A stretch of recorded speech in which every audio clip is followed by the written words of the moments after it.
চষা এক অর্থনৈতিক কার্যকলাপ এবং রীতিনীতি পরিচালিত হয়ে আসছে।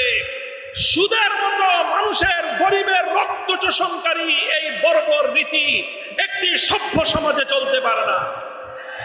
নবীজি বললেন, সুতরাং আজ আমি মুহাম্মদ আরবী ঘোষণা করছি, জাহিলিয়াতের যুগ থেকে চলে আসা সকল সুদের কবর রচনা করলাম আমি মুহাম্মদ আরবীর পায়ের নিচে।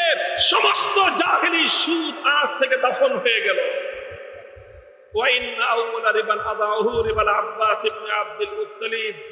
ইতিহাসের স্মরণীয় বাণী, নবীজি সর্বপ্রথম সেই সুদ মওকুফ করার কার্যক্রম অভিযান শুরু করলেন আরেকজনের ঘরের উপর দিয়ে নয়, বরং নিজের ঘরের ভিতর থেকে।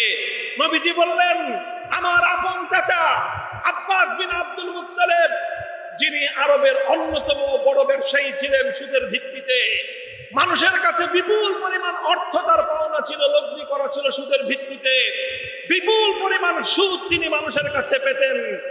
নবীজি বললেন, আমার চাচা আব্বাসের পক্ষ থেকে আমি মুহাম্মদ আরবী দায়িত্ব নিয়ে ঘোষণা করছি, আমার চাচার সুদ কেউ পরিশোধ করবে না।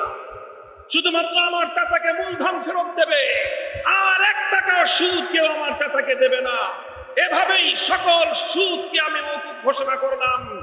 পূর্বকাল থেকে চলে আসা প্রতিটি বর্বর নীতি, প্রতিটি অসভ্য নীতি, প্রতিটি অমানবিক নীতি নবী আকরাম সাল্লাল্লাহু আলাইহি ওয়াসাল্লাম এভাবেই নির্মূল করেছেন।